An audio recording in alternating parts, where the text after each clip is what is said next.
You know on the beat every time, no.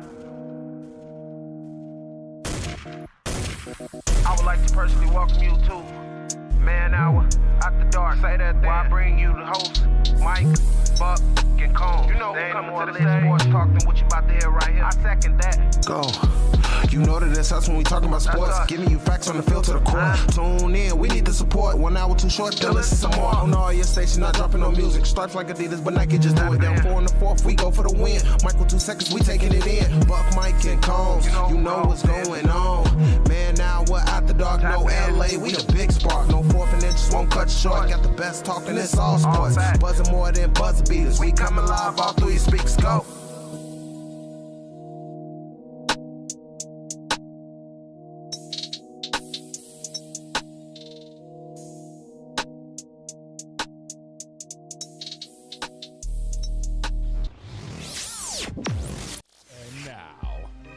Mike's thoughts. Ladies and gentlemen, boys and girls, people of all ages, mental illness is a real thing. Whether it's PTSD, OCD, ADHD, PMS, guys, mental illness is a very, very real thing.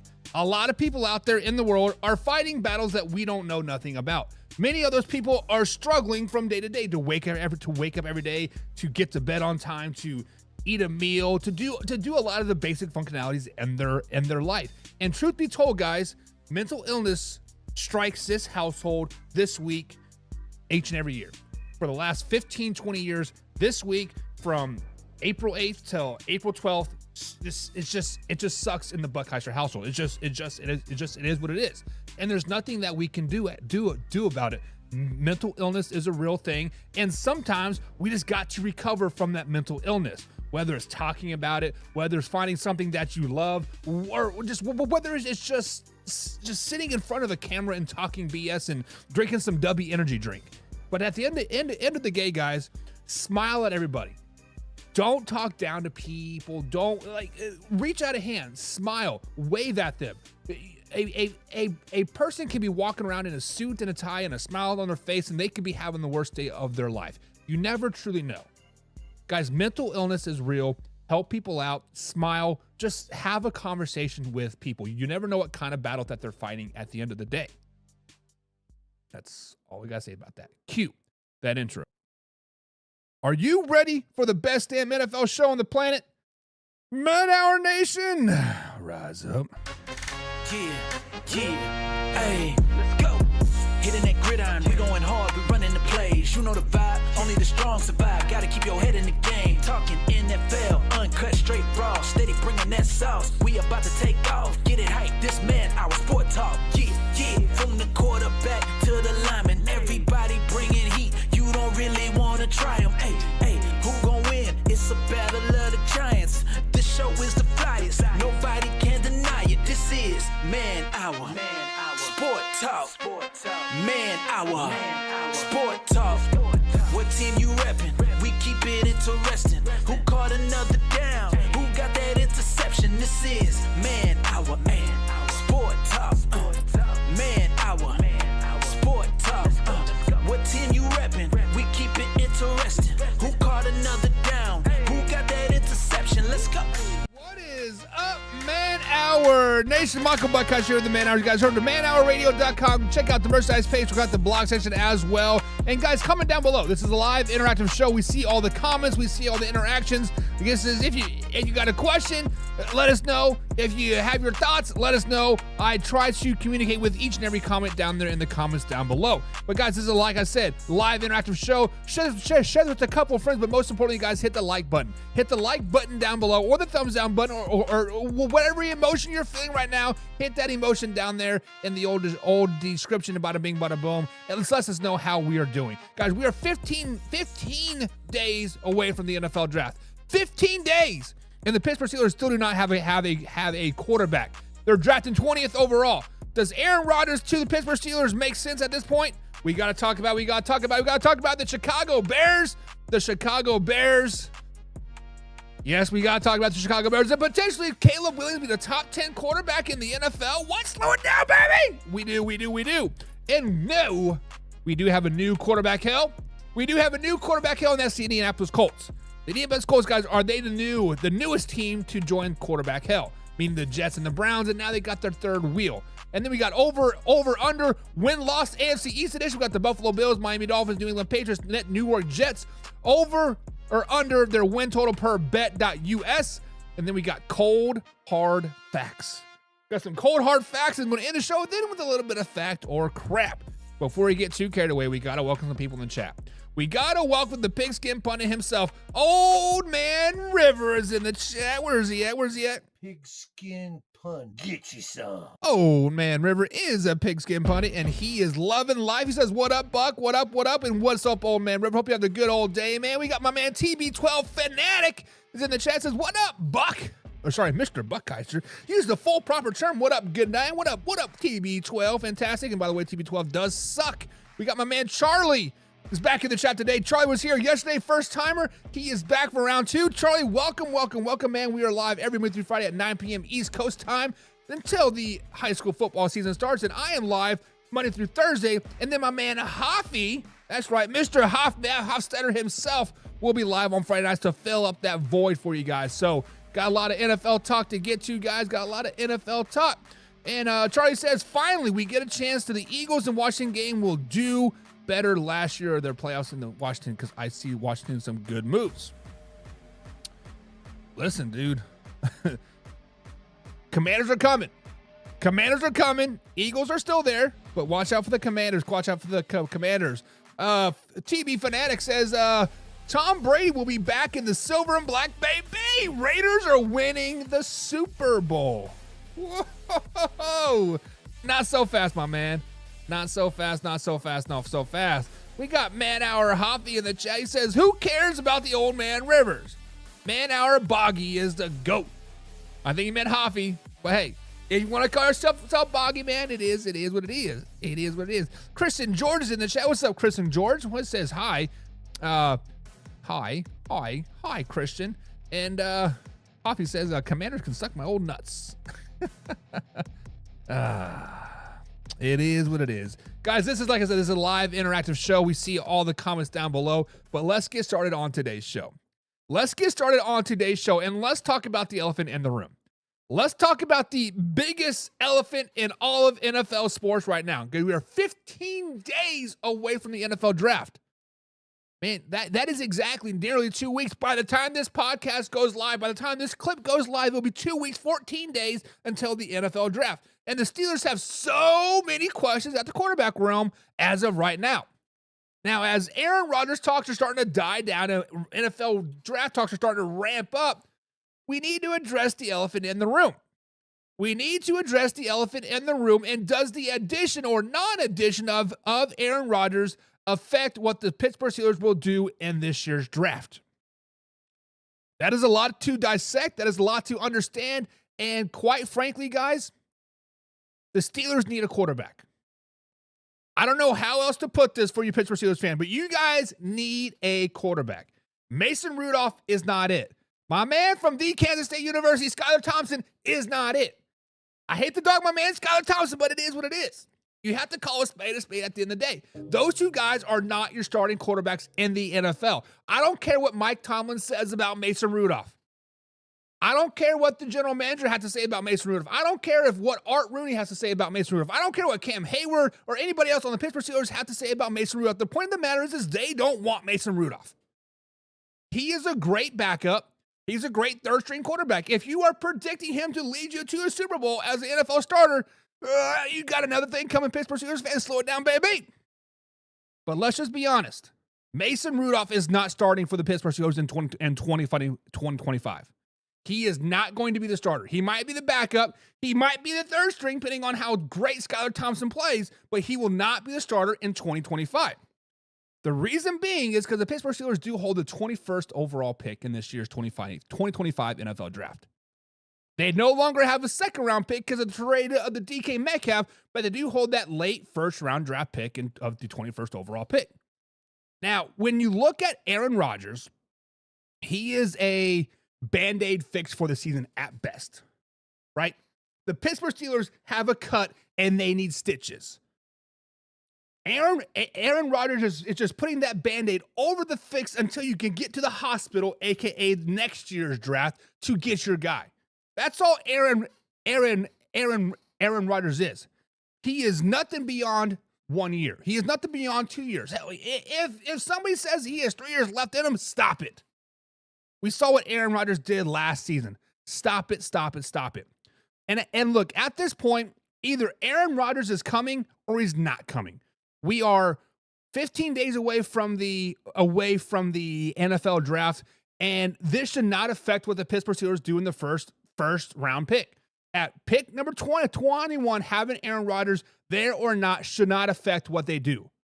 When I look at the draft, I see that they need a quarterback. It's simple as that. They need a quarterback. They're not getting Shedeur Sanders. He's going top 10. We're not getting Cam Ward. He's going top 10. The next valuable quarterback off of the board seems to be Jackson Dart, and he seems to be the best fit for the Pittsburgh Steelers. Now, I understand at 21st, that seems kind of a little bit of a reach, right? It seems like a little bit of reach to draft for a second round quarterback in the first round. But listen, if you draft a quarterback in the first round or draft any player in the first round, you get them for 4 years plus that 1 year. So you basically get them 5 years. So you could get Jackson Dart in the third round. You could get Will Howard in the third round. Yes, you could. But if you want to make a reach for that 5th year option, go out there and get Jackson Dart.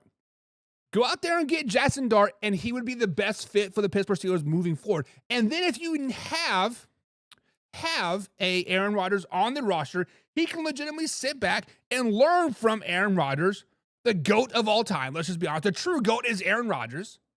Let him learn from Aaron Rodgers, pick his brain, smoke that marijuana, and bada bing, bada boom, you might have a Hall of Fame quarterback in the making. And if you don't like Jackson Dart, Jalen Milore, he has been invited to the NFL draft. So people are saying that, hey, he might be a first-round pick. You can reach for him as well. So, guys, Aaron Rodgers or not, either or, does Aaron Rodgers affect what the Pittsburgh Steelers do in this year's draft? In the first overall pick, 15 days away, does that affect their draft pick?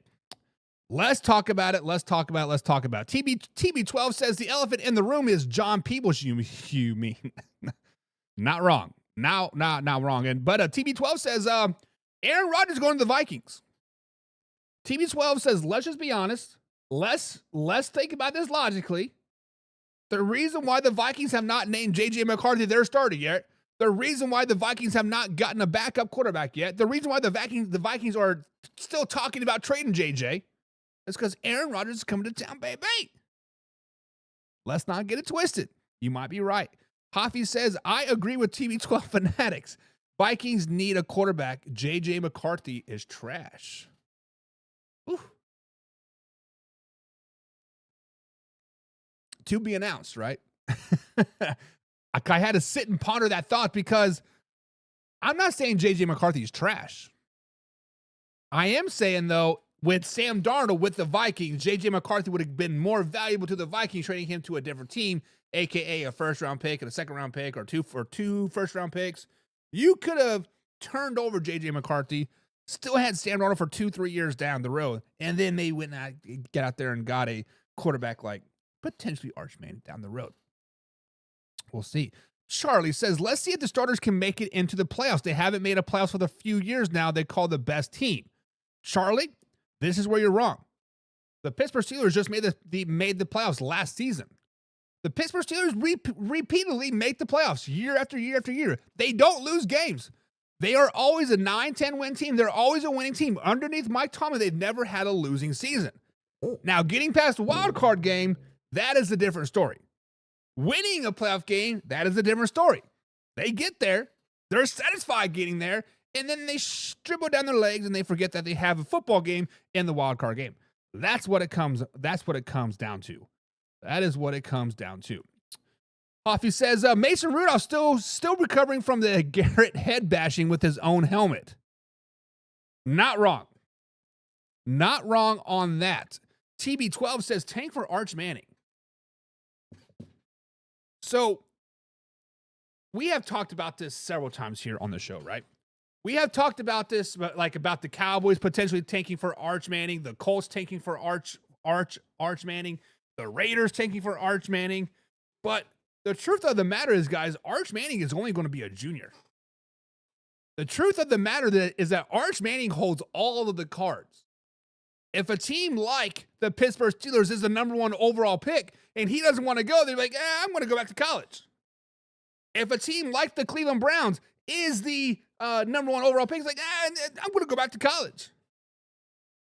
Arch Manning holds all the cards, especially with NIL deal money now. He was making more money in high school than he was in a lot of the rookie quarterbacks were last season. Wrap your head around that. A 16, 17-year-old kid is making more than an NFL professional quarterback in his second year. What? But Arch Manning holds all the cards, so tanking for Arch is not really an option. Arch Manning holds all the cards, much like John Owa did back in the day. Charlie says, Steelers, do you need a quarterback? Charlie, have you heard the song? Have you heard Frozen before? You know, Elsa, that beautiful blonde-headed chick. Do you want to build a snowman? The Steelers are like saying, we need a quarterback. We don't care if it's Aaron Rodgers. We don't care if it's Jalen Milore. We don't care if it's Kenny Pickett. We need a quarterback. That is what the Pittsburgh Steelers are saying right now. We need a quarterback. It is what it is. It is what it is. But TB12 says Jackson Dart is Kenny Pickett 2.0. Kenny Pickett 2.0. Listen, dog. First things first. Kenny Pickett is the only Super Bowl winning quarterback in the AFC North as of right now. When you look at the NFC North, you got Joe Burrow, right? You got Lamar Jackson. You got Mason Rudolph. You got Kenny Pickett. Out of those 4 names, Kenny Pickett is the only one that has a Super Bowl ring. Kenny Pickett's got that hardware on his hands. So if Jackson Dart is Kenny Pickett 2.0, a Super Bowl winning quarterback, baby, give it to me, baby. And Old Man River said they need to draft Jalen Milore. Jalen Milore needs to go to the Pittsburgh Steelers. And Old Man River, we all know that you're biased. We all know that you think that Alabama is the greatest college since sliced bread. You know that that you think every college quarterback coming out of the University of Alabama Crimson Tide, when their mascot is an elephant and they're called the Tide and they don't even live close to the ocean or the Gulf, but hey, whatever, right? You think every quarterback from Alabama is great. Slow it down, baby. Slow it down. Pigskin pun. Get you some. Jeez. And TB12 says, we all know who the real GOAT is. You're right. You guys can't see that, but that is Peyton Manning. That is a autographed Peyton Manning poster, Hall of Fame 2021. And then it's Patrick Mahomes, which is right there. And then it's TB12. Come on, dog. Come on. Buck for American Idol. Hey, man. Joke's on you, Hoffy. I don't have a day job. Joke is on you. I don't have a day job. But Charlie says he meant a Super Bowl. So he's saying that the Pittsburgh Steelers need a quarterback to make it to the Super Bowl. And Charlie, you are not wrong. You are not wrong. Back on this show, I sat here with Hoffy, I think. Hoffy, correct me if I'm wrong. But it was like a Wednesday or like a Thursday, middle of July, 2:00 in the afternoon. We're just shooting the shit. And I said, listen, Hoffy, the Pittsburgh Steelers are above average quarterback way of being a Super Bowl team. Hoffy thought I was crazy. Old Man River thought I was crazy. Jim, Laura, John, the rest of the people thought I was crazy. What? You're stupid, Buck. You're stupid. I said, no. Hear me out. They get above quarterback play. They are a Super Bowl caliber team. They have a defense. They have a receiver core that's somewhat good at the time, right? This was before they traded, what's-his-face to the Carolina Panthers. Forgot his name now. But, They traded him to Carolina Panthers like before that. They still had Najee. They had Warren, which I thought was going to be a dog. And Russell Wilson was presumably going to be 100% healthy come week 1. But long story short, they did not get above quarterback play for that team that particular season. It is what it is. But guys, do the Pittsburgh Steelers need to alter their draft plans if Aaron Rodgers does eventually sign? I am saying no. But the real question is, guys, do you think that Aaron Rodgers is coming to Pittsburgh? At this point, we are 15 days away from the draft. 14 days by the time the show is over here. We haven't heard any words from Aaron Rodgers' camp. No word on ESPN, Fox, CBS, CNN, that fake news. We haven't heard anything from him since the throwing session with DK Metcalf. Was it prior to April 1st? So end of March, maybe? It's been 2 whole weeks. We haven't heard anything from Aaron Rodgers' news. No camp, no insider information, no leaking of the sources, no people close to Aaron Rodgers. Nothing? You haven't heard nothing? But what we do know is the Pat McAfee show is airing there in Pittsburgh on Tuesday next week, April 15th, tax day. Get you guys' taxes done. Get your taxes done. Get your taxes done. Get your taxes done. Is it a ploy to get more eyes on the Pat McAfee show? Aaron Rodgers could be a guest on his weekly Tuesday shows. Could do a little bit of this. Could do a little bit of that. Could be a big release party. It could be when LeBron James went from the Cavaliers down to the Heat. Think about towns to South Beach. I could see Aaron Rodgers in his nice, beautiful LA mansion, looking over the sunset and like into the sea. I'm gonna take my talents to the rainiest, dungiest city in the world, Pittsburgh, Pennsylvania. Here we come, baby. I'm taking my talents to the steel town. Guys, do you think Aaron Rodgers is going to Pittsburgh? That's the question. That is the question. Old Man River says nope. And he's 13 days from his Aaron Rodgers retirement release party. It's an ayahuasca party. I think Aaron Rodgers will never really ever officially retire from the NFL, right? Like we heard Julio Jones officially retired earlier this week or late last week, right? Did he play on a team last year? He did not. So like I think Aaron Rodgers is going to kind of be like that type of guy, right? If he doesn't play this season, get picked up by the Pittsburgh Steelers, or decide not to play for the Pittsburgh Steelers, maybe some other team, barring some crazy injury happens, he gets on the 49ers or the Cowboys, or he joins a team that is a quarterback needy team, plays for 3 or 4 games and doesn't play at all like the following season, and then like 2030 is like, I officially retire from the NFL. It's like, bro, you haven't played in like 3 years. Like, what are you talking about? We thought you were done. You're freaking 50, man. But hey, it could happen. It could happen, right? But let's go ahead and move on. Let's go ahead and move on and talk about the Chicago Bears. Let's talk about this Chicago Bears, about how they are. The hype is real in Chicago, guys.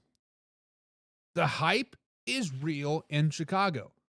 And I know I've said it several times, and I keep having to say it to remind myself. I'm not buying into the Bears hype in March. I'm not buying the Bears hype in April, May, June, July, August, or September, or October, or hell, not even November.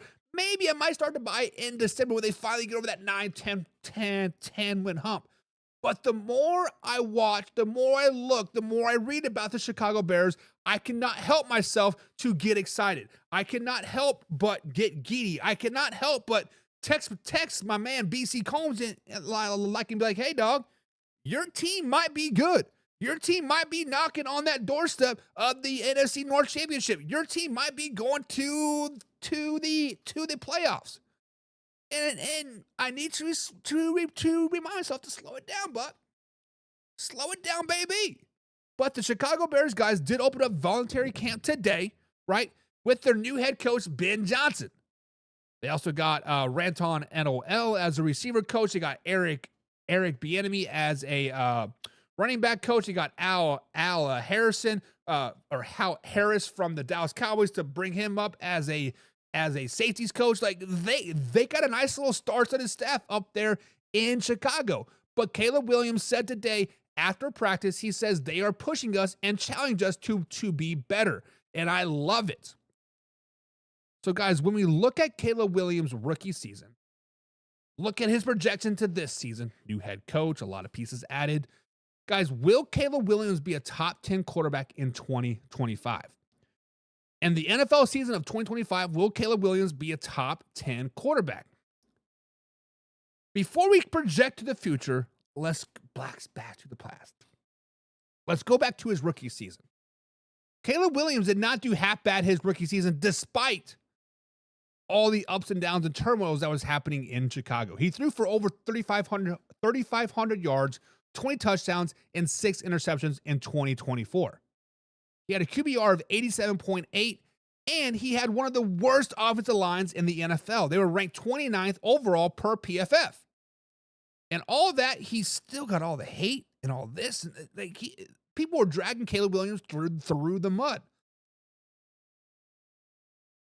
And besides the worst offensive line, they had one of the worst head coaches in the NFL, Matt Eberflus.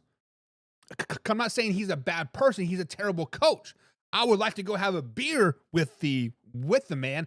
I would like to sit him on the front porch, around the fire and shoot the shit. But he's a terrible coach.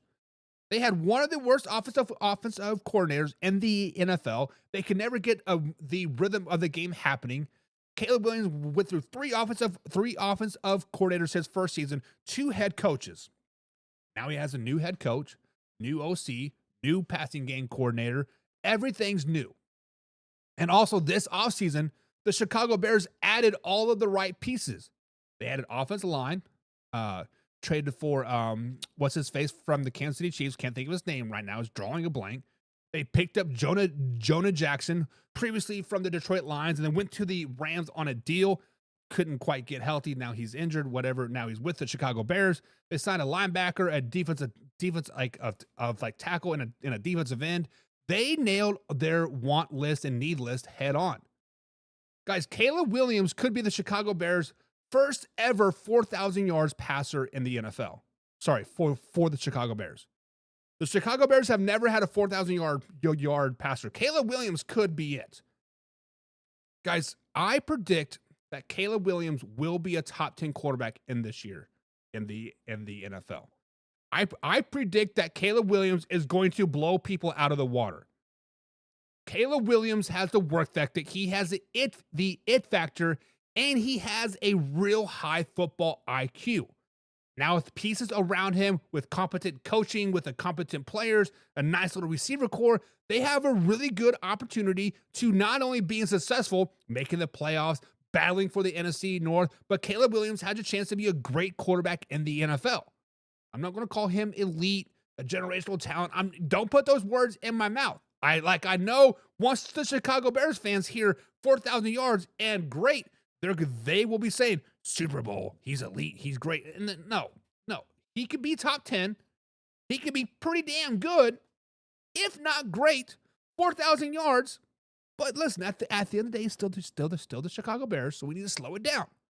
But guys, what do you think? Will Caleb Williams be a top 10 quarterback in the NFL in 2025? Old Man River says the hype is consistent in Chicago since 1986. Old Man River, let me put some perspective on that date.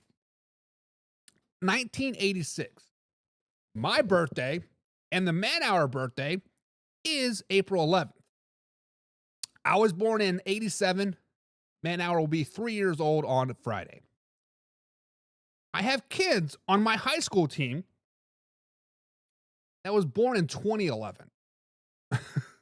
Wrap your head around that. My freshman class on my high school was born in 2012. So I have kids that I am relying on to be great, to win me football games, that was being born after I was out of college. Like, wrap your head around that.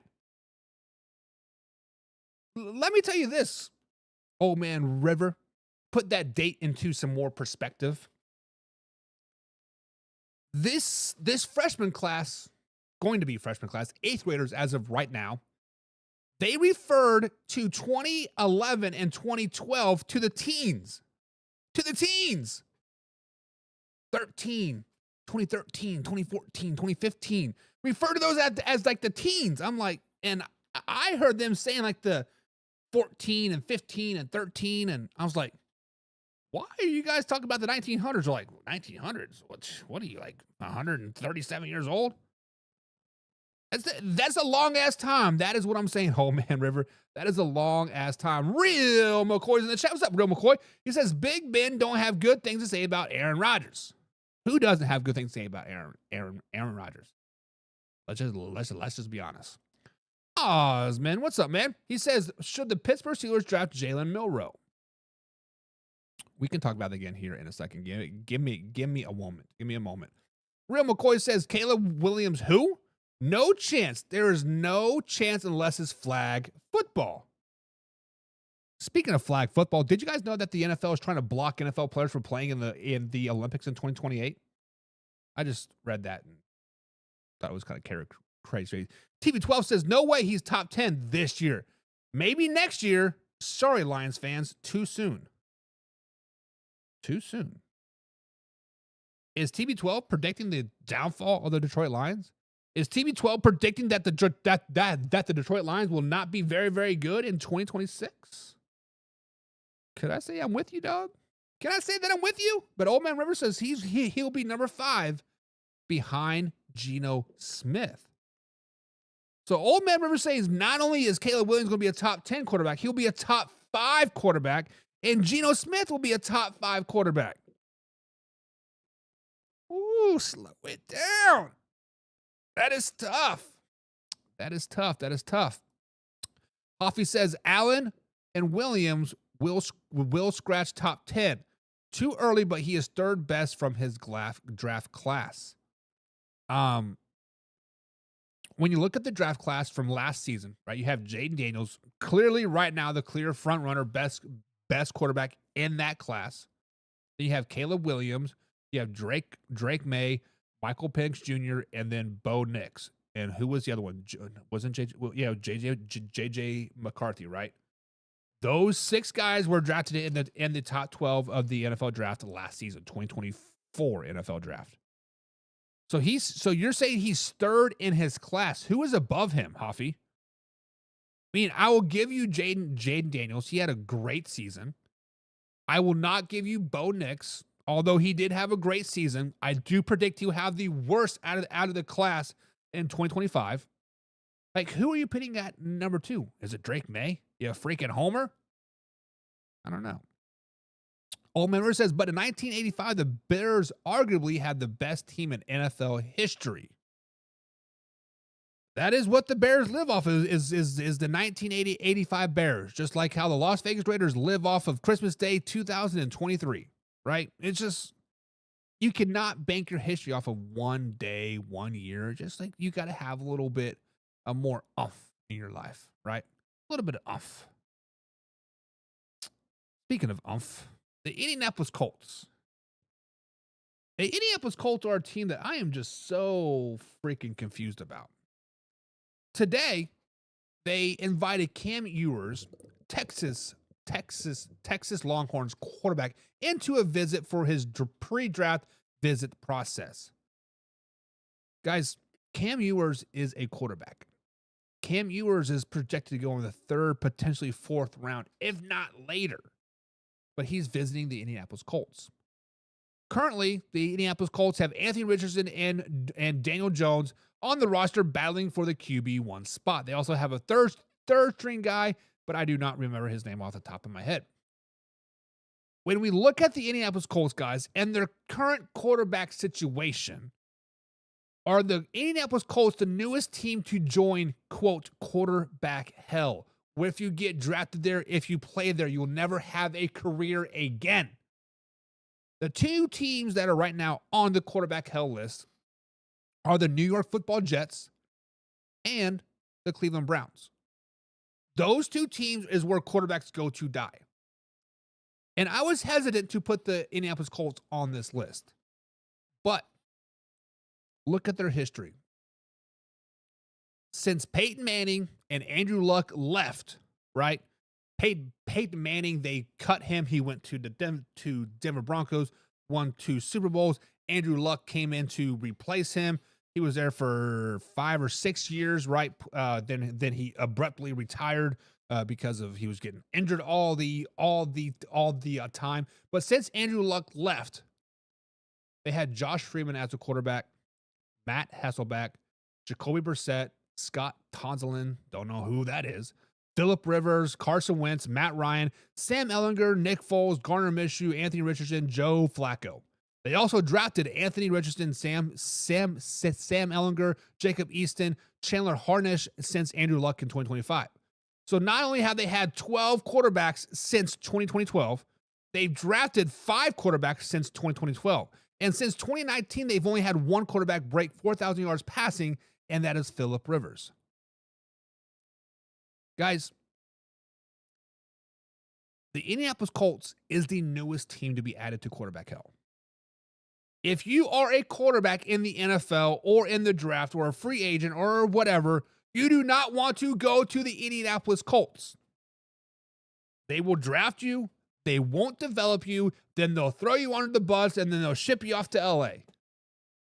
That is what they did to Jacob Easton and Ethan Stick, right? Like they just do this time and time again.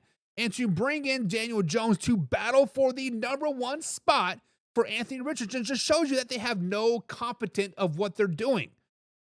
And hell, even last year, everybody and their dogs said that Anthony Richardson did not fit the Shane Steichen system in Indianapolis. What they do? They draft him anyways. Guys, the point of the matter is the Indianapolis Colts are lost. Quinn Ewers, if you have an opportunity to go back to college and you're gonna get drafted by the Colts, man, go back to college. I don't care if you are a backup to old Arch Manning. Get in that transfer portal. Come to Kansas State. They will make you a professional quarterback. Look at Will Howard. Look at Skylar Thompson. They will get you to the NFL, and then you can go to a different quarterback hell team like the New York Football Jets. But guys, are the Indianapolis Colts the newest team to join quarterback hell? I have to say yes. Yes. Real McCoy says the Colts are just confused as you are, Buck, about themselves. And it all starts with the general manager. Chris Ballard is the issue up there in Indianapolis. As simple, plain point as that. Guys, I live roughly an hour away from Indianapolis. This season, I wanted season tickets. So I live right in the middle of Cincinnati, Indianapolis, and Nashville, right? I was calling around and say, I'm not a fan of the Colts. I'm not a fan of the Bengals. I'm not a fan of the Titans, but I like to go to NFL games and see other teams play in stadiums, yada, yada, yada. Long story short, we ultimately decided to go to the Colts because it's dome. You don't have to worry about the cold and wind and parking and all that stuff. Me, the wife, and the boys can go and enjoy ourselves in a nice warm atmosphere and have a grand old time. We called them back in January. They only had seats up in the top bowl for sale. It was about $3,500 for the 4 of them, right? Not too bad, but we're not buying season tickets up on the top bowl when we can selectively pick games to get down into the bottom bowl. Earlier last week, April 2nd, I believe it was, April 3rd, the Indianapolis Colts sales department called me and said, "Hey, Buck, we got some tickets open. Do you want them?" I'm like, "Sure." Where are they at? They're like 200 level, 3rd row, seats 1, 2, 3, 4. Corner of the end zone, Colts sideline, right where they run out of the tunnel. Great experience for the kids, great seats. You can see everything, right? Guess how much they were selling those bad boys for? $1,000. Not for a seat, not for 2 seats, for 4 seats, for 10 games, $1,000. I was like, what? What? It just shows you how not confident that fans are in the Indianapolis Colts. It shows you how non-confident that the general public is about the Indianapolis Colts, that nobody wants those tickets. They were selling 4 tickets for 10 games. They sell them for 10 game packages and they give you 10% off. It was, I don't know. It's kind of weird, but basically I would end up paying $900 for 4 seats in the 200 bowl on a dome field. Like, yes, I want those tickets. Like, why wouldn't I? I don't care how bad they are. I'm there to watch football. I'm there to enjoy, right? I am there to see players that I've coached at some point. Like, you know, I was just like, good Lord. But yeah, they are terrible. They are confused. How good do you think Luck was? Listen, I think Andrew Luck had the highest ceiling that every quarterback out there. Higher than Patrick Mahomes, higher than Peyton Manning, higher than John Elway. Andrew Luck was smart. He had talent. He had size. He was Josh Allen before Josh Allen was Josh Allen, right? He had the big size start. He was sneakily kind of fast. He was smart because obviously he was a Stanford grad, but they just did not build around him, right? It sucks that the injuries took over him. It's like it sucked that he, like, I guess kind of found his way out the door because he was honestly just tired of like getting hurt and pissed off at the organization. And old member says, how many different coordinators have they had? I don't know. I didn't look that up, but what does that matter? Right? They still had the same general manager. How long did they hang on to Frank Wright?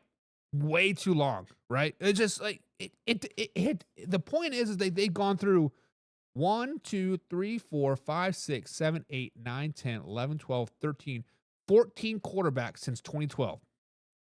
All those 14 quarterbacks started since 2012. Since Andrew Luck left in 2012, 14 different starters. And they drafted 1, 2, 3, 4 quarterbacks since Andrew Luck. They're not doing something right. It is what it is. They're just not doing something right. All right, guys, it's time for a little bit of over and under. Guys, get that. Over and under, guys, is very, very simple. We go to bet.us. We use promo code MANHOUR. We matched ourselves $100 bet, y'all.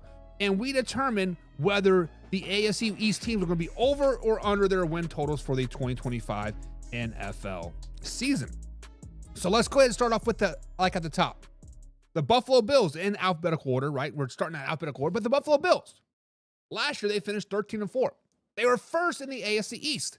They lost in the AFC championship game to the Kansas City Chiefs. They did not lose a lot of players this offseason. They did not bring in a lot of players either, right? They have a lot of contracts locked up. They didn't have too many holes to fill, so they didn't make too many moves. But guys, as of right now, the Buffalo Bills are set to win 11.5.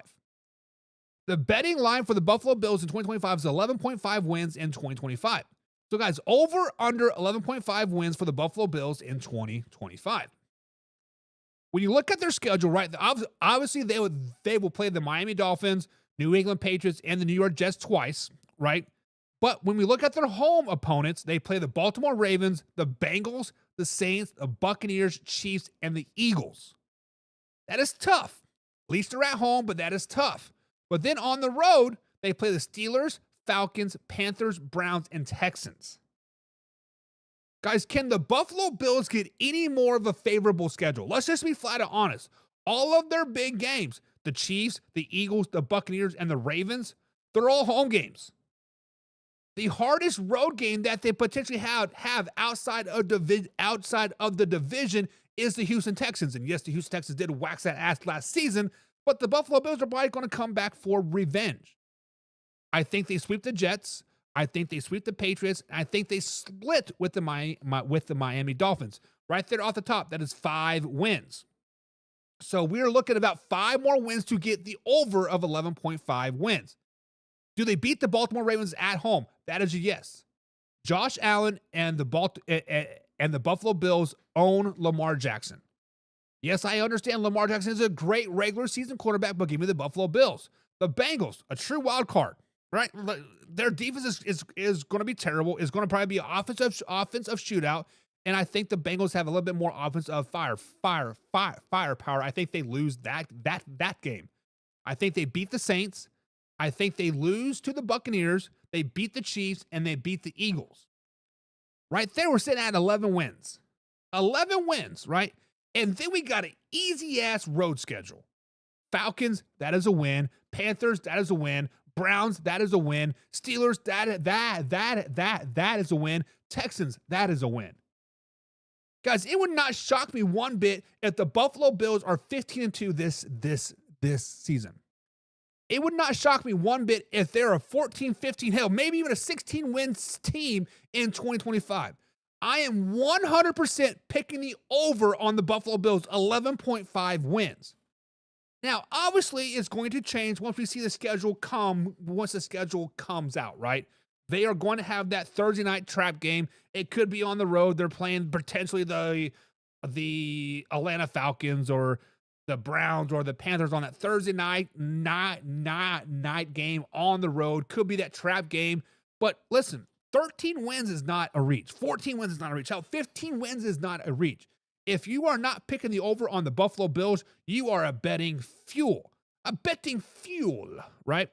But what do you guys think? Over under 11.5 wins for the Buffalo Bills in 2025. TB Fanatic says under 11.5 wins.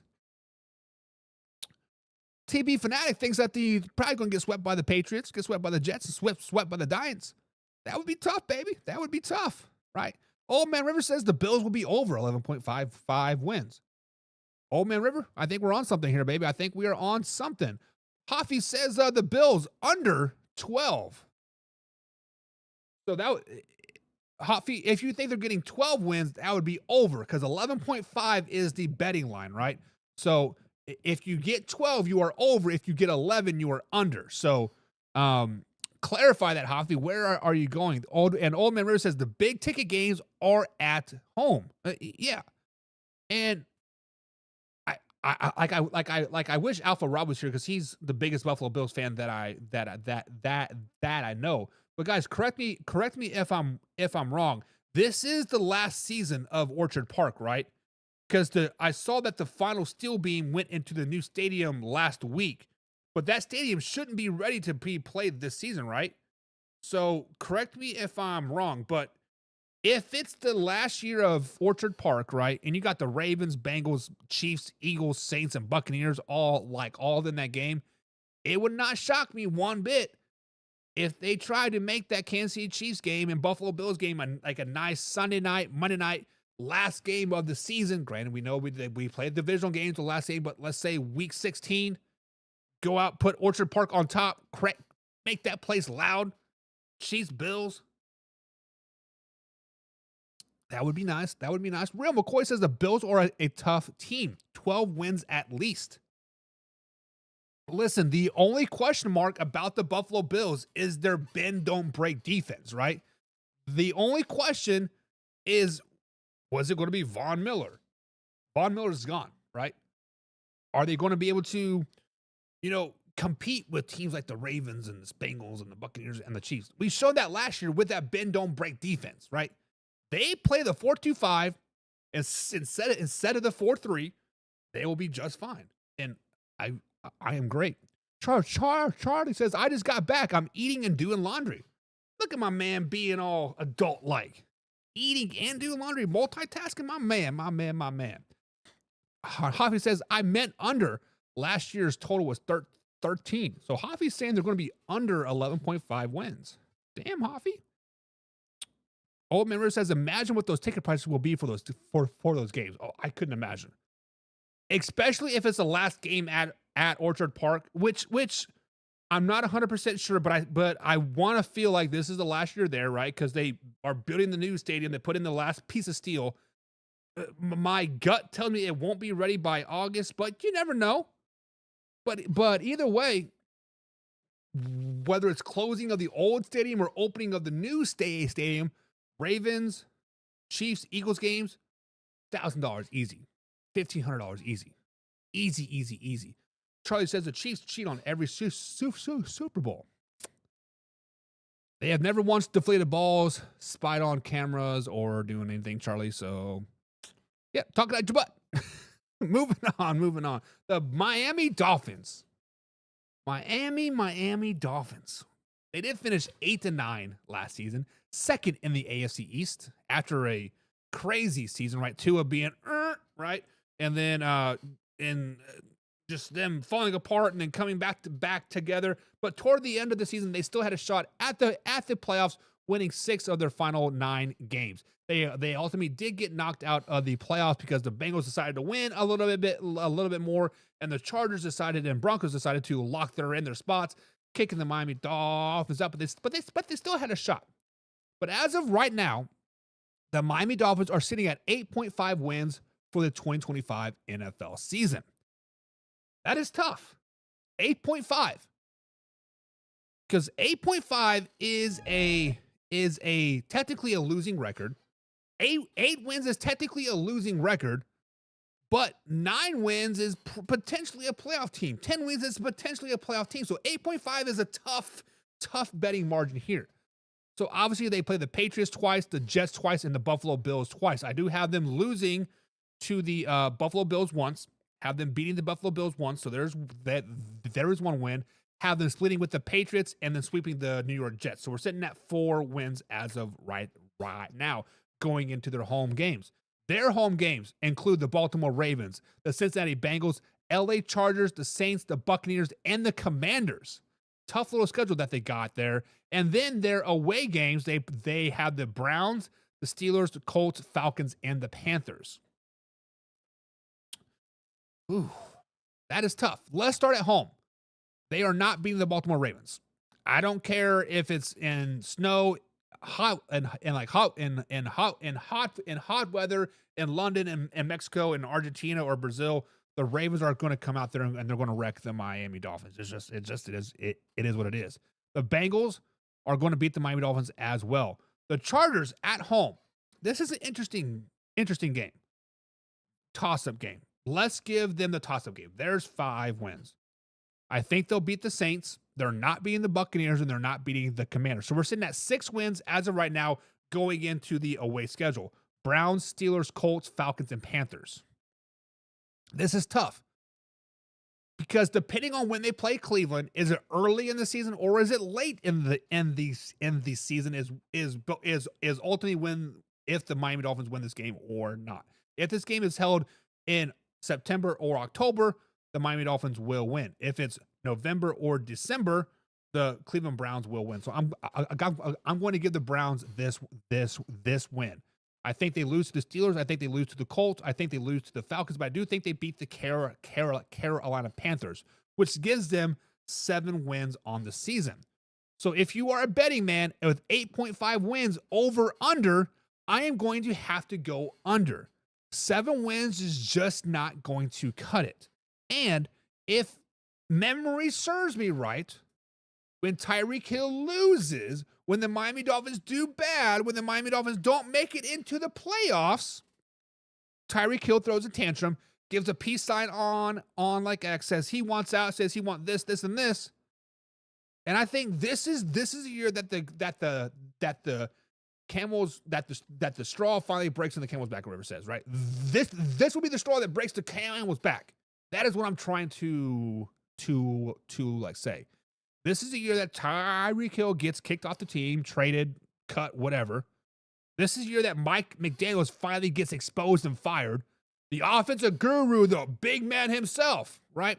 The man has 1 win versus a winning team in his career in Miami. Miami is just not very good. Plus, they lost their probably potentially Hall of Famer offensive lineman to retirement. They're losing their front 7. It just they're good, but they're just not that good. And Mike McDaniels gets outcoached. 7 wins for the Miami Dolphins this season, so I'm going under. Charlie says Miami kind of has a good defense, but it's still not better than the Eagles. Eagles had the best defense in the NFL. Miami Dolphins did not. They had about the 20th or 22nd ranked defense in the NFL last season. I want to put that out there. Old Man River says, Old Man River, 7 wins? I said 7 wins, and you said 7 wins. Get out of my mind, Old Man River. But 7 wins to the both of us, not too bad, not too bad. Moving on to the New England Patriots. The Patriots kind of had a turmoil season. They went 4-13 last season. They finished 4th in the AFC East. They started off the season with a huge win over the Cincinnati Bengals. Everybody's like, okay, we see you, New England Patriots. We see you, Jacoby Brissett. We see you. Turns out the Cincinnati Bengals sucked, and then they lost 6 games in a row. They won 2 out of 3, and then they lost another 6 games in a row before getting a huge win Week 18 over the Buffalo Bills, blowing their first overall pick. That's why what's his face, Joe Milton III ultimately got traded. But as of right now, the New England Patriots are sitting at 7.5 wins over under. So guys, over or under with the New England Patriots get 7.5 wins in 2025. This one is tough. They play the Jets twice. I think they split with the Jets. They split with the Miami Dolphins, and then they get swept by the Buffalo Bills. So there is 2 wins right off the bat for them in 2025. Then we look at their home schedule. They play the Falcons, Giants, Panthers, Steelers, and Raiders. All very, very winnable games. Then you look at their away games. They play the Bengals, the Buccaneers, the Saints, Ravens, and Titans. All very, very winnable games. Starting at home, I do think they beat the Atlanta Falcons. Give me that dub. The Giants are a sneakily good team. I don't see them beating the Giants. I see them beating the Panthers. I see them upsetting the Steelers at home. I do not think that they're going to beat the Raiders, right? I think Josh McDaniels is going to try to outcoach himself versus the Las Vegas Raiders. Get back at his old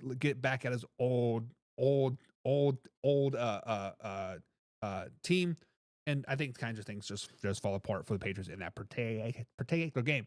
Now the away games: the Bengals, Buccaneers, Saints, Ravens, and Titans. The Bengals are going to be ready this season for them. Patriots are not beating the Bengals on the road 2 times in a row. They're not beating the Buccaneers. They're not beating the Saints, not beating the Ravens, but they might beat the Titans. That gives me 6 wins. That gives me 6 wins for the Patriots in 2025. Now, I have a sneaking suspicion that they'll probably be a little bit better. I have a sneaking suspicion that they might split the division, make them 3-3, 3-3, get a mop-up win over the Buffalo Bills in Week 18 yet again, right? But as of right now, if I'm a betting man, 7.5 wins, I am going to bet the under. So what do you guys think? Over, under for the New England Patriots in 2025. Old Man River says 6 wins for the Patriots in 2025, so that's going to go under. Under. And TB12 says you're underestimating the Pats and Mike Vrabel. TB12, there is a reason why Mike Vrabel was not a head coach or assistant coach last season. There is a reason why he had to pull the old Rooney card to get into New England. There's a reason why he had to take, Robert Kraft down to Miami to get massages to get this job. Mike Vrabel is a very abrasive coach. I don't think he is that player's coach. I don't think he has that warm, open feeling. I don't think he is a kind-hearted soul to really bring you in and nurture you. And I think that's what Drake May needs. I think that's what Stephon Diggs wants. And I think that's the rest of that team is kind of what it's used to. So there's going to be some growing pains. Now, I'm not saying Mike Vrabel is a bad hire. I do like the hire, the culture, the history, whatever, yada, yada, yada. But let's not think he's going to come in there and instantly fix them in 2025. Maybe 2027. 2027, we can realistically start to think, okay, maybe they can legit win the East, like Coffee just said. Maybe we can legitimately think about, hey, they might win the East then. But as of right now, slow it down, baby. Next up, the New York Football Jets. They were 5-12 last season, 3rd in the AFC East. They just never really looked good all season long. They never really had the momentum, right? Yes, Aaron Rodgers had top 10 stats in 2025 or 2024. Yes, they brought in Devontae Adams and they won a couple games. But let's just be honest. They had a 5-game losing streak. They won a game, and then they had another 4-game losing streak. They just did not look good. But the over-under win total for the New York Jets in 2025 is 5.5. Now, obviously, they play the Patriots, the Dolphins, and the Bills twice. And then, At home, they play the Steelers, Browns, Broncos, Cowboys, Falcons, and Panthers. And then on the road, they play the Ravens, Bengals, Jaguars, Buccaneers, and Saints. They do not have a very favorable schedule. Now, it's very weird to me that they are playing the Broncos yet again at home. And then, of course, the Patriots are playing the Bengals again on the road. That just seems kind of weird. But at home, I do not see them beating the Steelers. I don't care if the Steelers have Mason Rudolph, Skylar Thompson, or my man Tristan Polk from Marion University down here in Indiana. The Steelers are just better than the New York Jets. They're not winning that game. I don't think they're beating the Browns either. I like Justin Fields. I like the culture that Aaron Glenn is trying to build there. But Aaron Glenn said it himself best when practice started Monday, right? He said right now we are not worried about playoffs. We're not worried about winning the division. We're not worried about wins right now. We're worried about building a culture, and I think that's going to affect them early part of the season. So they're losing to the Steelers, losing to the Browns, losing to the Broncos, losing to the Cowboys. They might beat the Falcons. They might beat the Panthers. They're both at home games. There is two. And then on the road, they play the Ravens, Bengals, Jaguars, Buccaneers, Saints. I think they beat the Jaguars, and I think they beat the Saints. That right there is 4 wins. And I think I had them winning a division game as 2 over the New England or over the Miami Dolphins, if I'm not mistaken. So we're sitting about 5 wins. Now, if the Jets can get hot, and start to click mid-season, and they play games in a row versus the Browns, the Panthers, and then you throw in the Saints and the Jaguars, and then all of a sudden they win 4 games in a row, they could definitely get over the 5.5 wins. Now, off of the top of my head, just strictly going by wins, losses, don't know the schedule or anything else, I had them at 5 wins. But if I'm a betting man, if you go to bet.us, use promo code MANHOUR, they'll match you up to $100 on your first deposit. I am picking the over of 5.5 wins. I think the New York Jets are going to shock a lot of people. I think Justin Fields is going to be the man, the myth, the legend. I think Garrett Wilson is going to go off this season. And I'm picking the over of 5.5. And think about 6 or 7 wins is right about where the New York Jets will be. That's far cry from playoffs. That's a far cry from being the best in the AFC East. Hell, that's far cry from probably being anything higher than 3rd place. But it's still an over. Still an over. Old Man River says the Jets getting 4 wins. It's tough. That is tough, baby. Where's it at?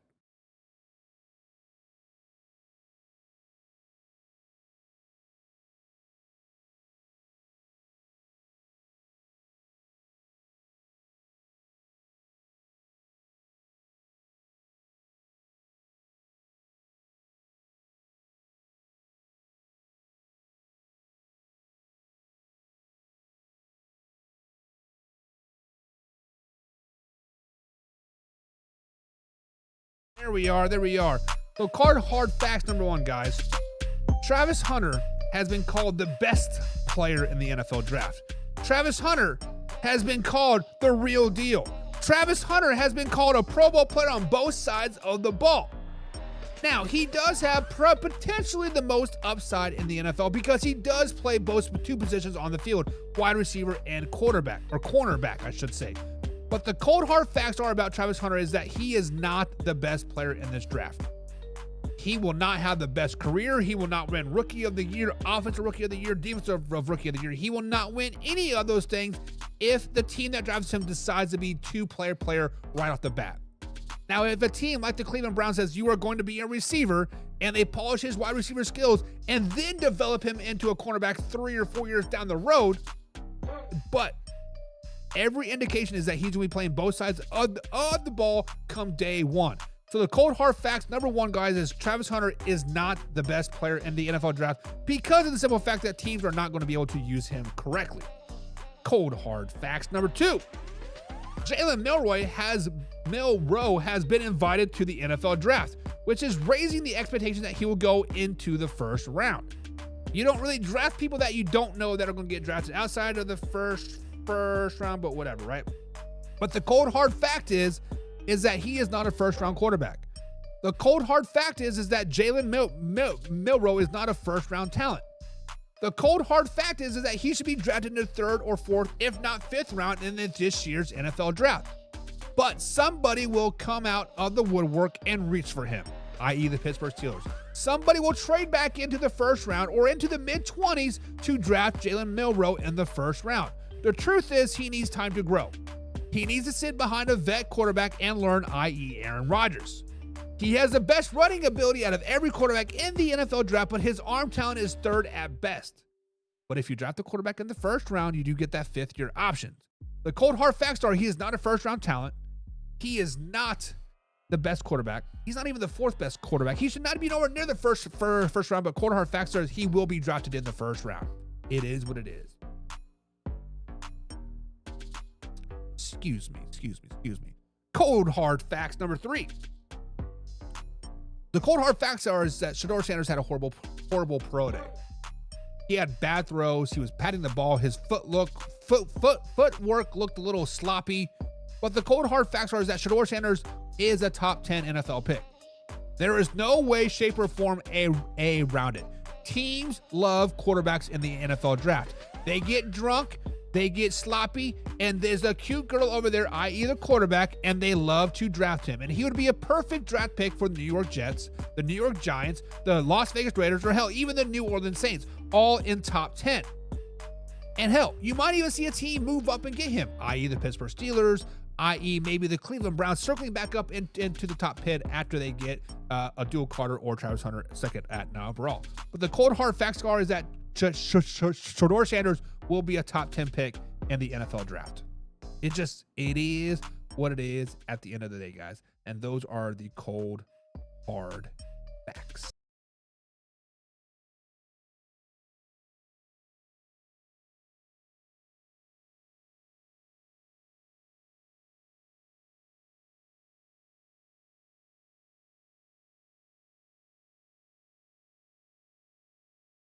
Hey, now it's time to take off. Gotta keep it live and raw. Better stay tuned in. Man, our NFL talk. I know that you ready for more. They on the field, ready for war. Who's in the lead? I'm checking the score. We about to do it like never before. NFL live, uncut, raw. This is Man Hour NFL Talk. Let's go.